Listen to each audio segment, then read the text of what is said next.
روز بخیر بچه ها. چی خیلی که ببینید حالا من در شهری مسکو قرار دارم. روز پیش بلیت خریده آمدم، خدا به شکر همشه گذشتیم.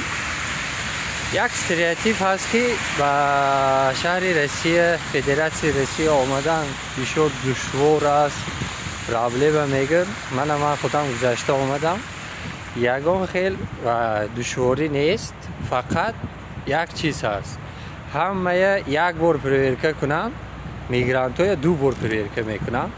از همین سبب و وقت زیاد میبره، بسیار اجداد میکنی، یگان خیل استرس و سیتواسیون نغلطید، خود احتیاط کنید، نترسید، یگان چیز نیست، بیمالول آمدن گیرید. راهی سفید.